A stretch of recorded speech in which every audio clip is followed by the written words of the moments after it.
Hello everyone, it's Jackie from Pretty Paper Crafts.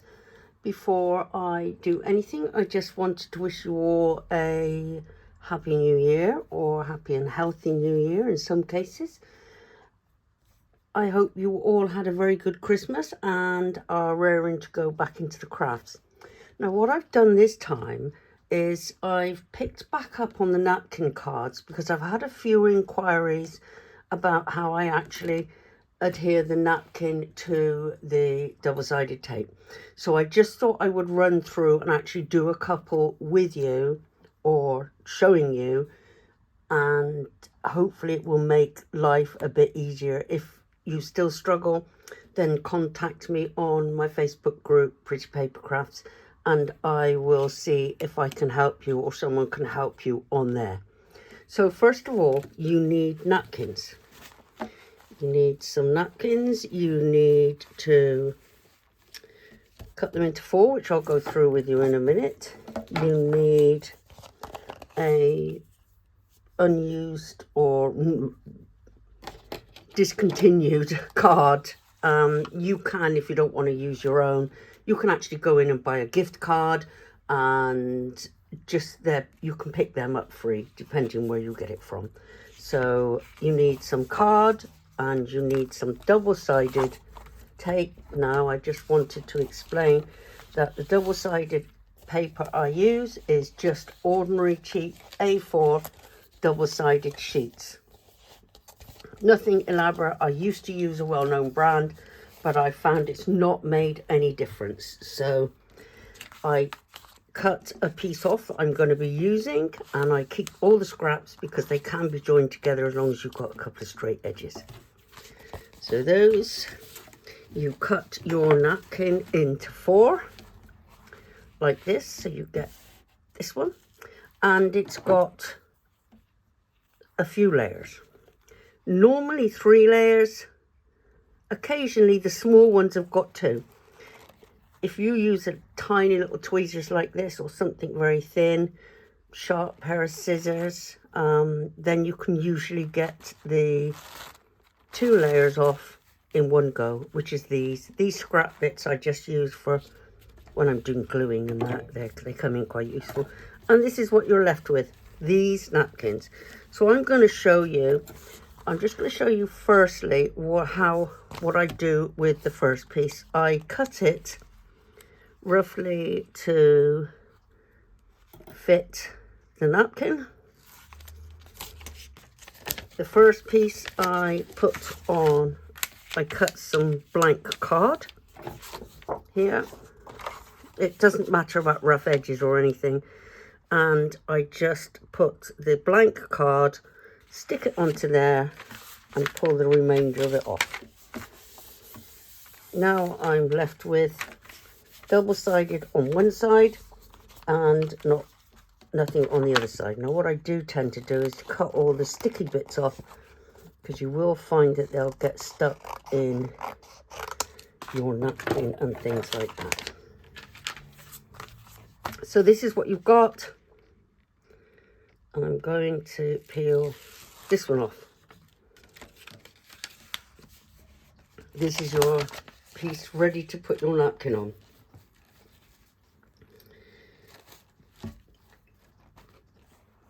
One ply, one napkin.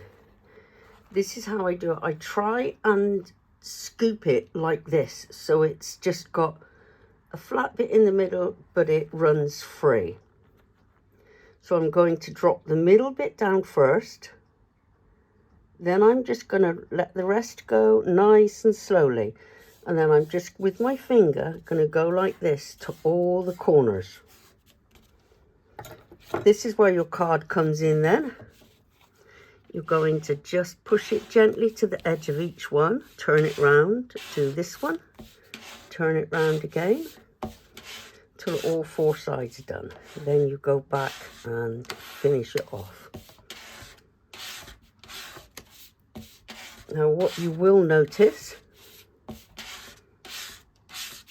is that the little dots, these little bits around the edge, which are always around the edge bit of the napkin, you will find that the card gets rid of every single one of them. You are left with no little dots at all. Now you can just leave your card like that without embossing it. In fact, I've just been shown one.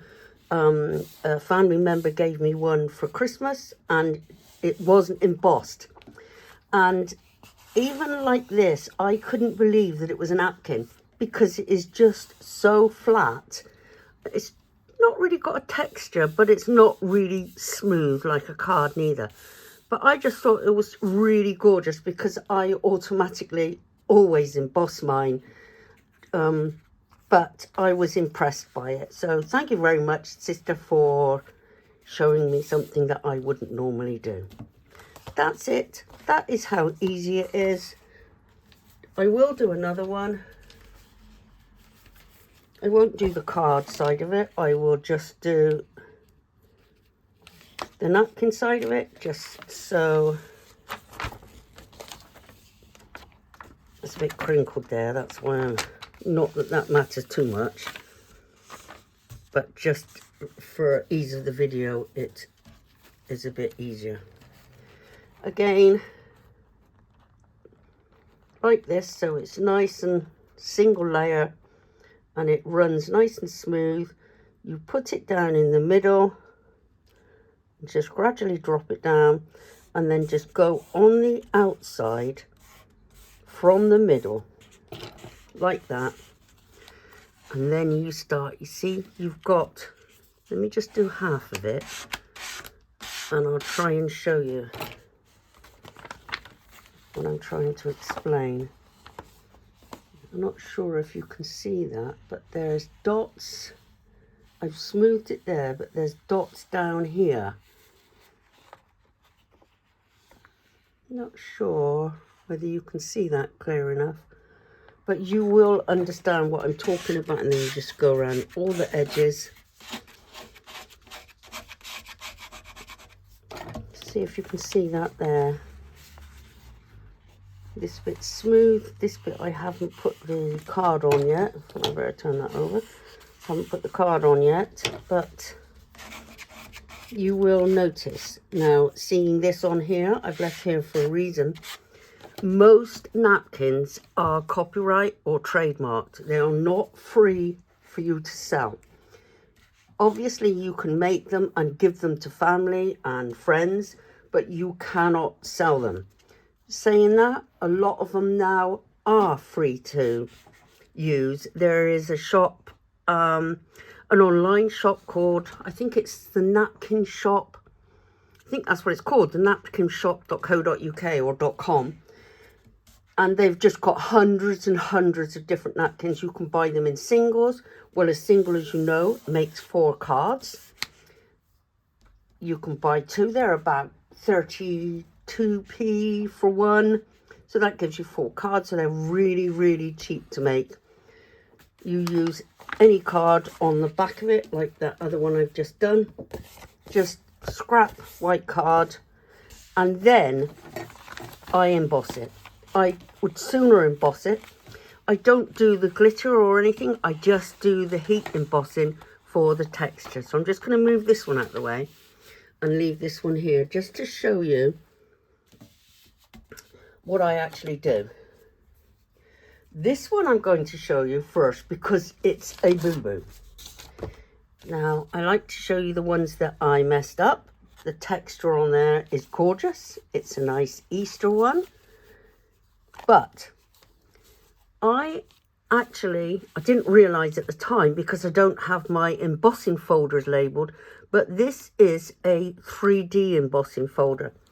They are not a good idea to do on here, or not in my experience, because I've got a couple of them now.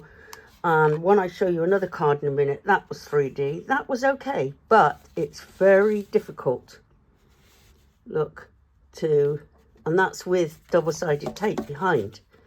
I've glued down through there as well. I might be able to rescue it if I put some more glue, but I really don't know. So this was a 3D embossing folder, not a success, that one. So now I'll show you the others. This one is not an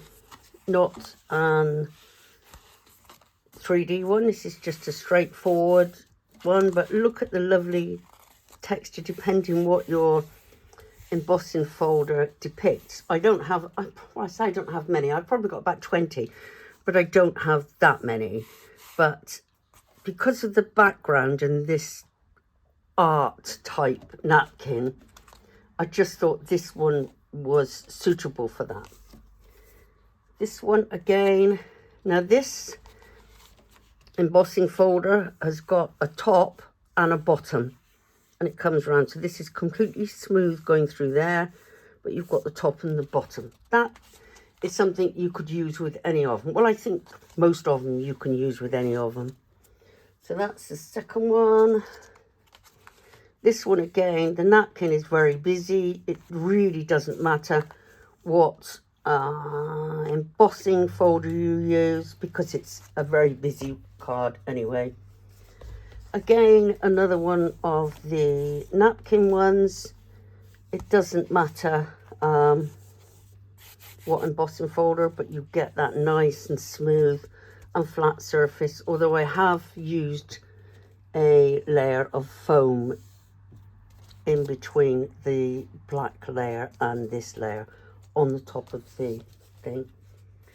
This one is quite nice. This is again just a general embossing folder, but because most of these cards are the size of the napkins, I need a big embossing folder. You can't use a 6x4. You actually need the 8x8 embossing folder to fit them in, or 7x7 even. So that's why they're principally the same, because I don't have that many 7x7. Now this one, again, this is a 3D one. It's got butterflies on it. Yes, it's nice, but look, you can just see where it hasn't glued down. In fact, I didn't realise on this one because I'd already put this one aside, but again, it's not a successful one. So that's two that I need to separate. This one is a pretty one. It's got a nice little heart. It's got a heart embossing thing with lots of little hearts indented because I put it in the embossing folder the other way around. Had I turned it up, these would have been raised, but I just wanted them in the back so I could put this on flat. So that's a nice Easter one, maybe for somebody that's not religious. This one is a pretty one. Again, this is that double one, so it scallops round to there, scallops round to here, but it's flat all the way through there. So you've got the texture of the embossing folder, but you've also got the smooth piece in between. That's a lovely napkin. I've never done that one before. I have seen that one. Another one, red one of London, happy birthday one. Again, busy embossing folder. And finally, just a man's birthday card. I don't have many men's birthday cards, and I left the white on to leave it, so that would be 8x8. I cut these down slightly smaller, but because this one will be a giveaway rather than a sending, I just thought I could go with the 8x8. So that's the final one. General embossing folder. So that's it really. So hopefully you've gained a little bit more insight into how I actually do I know there's lots and lots of different ways of doing it. You can iron on the top of something else, which melts it and ingrains it, and then you can emboss it. But even if you get slight crinkles on here, the embossing folder covers it up anyway, so you're not going to see it. So don't be too careful. Just try and relax, and after you've done half a dozen, honestly, it will come through. It is so easy. So that's it for now. I'm working on something else at the moment, so hopefully I will be back on next week, because that's not far off being finished now. So again, don't forget, if you need any more help, then join my Facebook group, Pretty Paper Crafts, and myself or somebody, although it's very small at the moment, but somebody should be able to help and advise you. So that's it for now. I will catch you all soon. Thank you ever so much for staying with me, and I'll catch you next week. Bye bye then.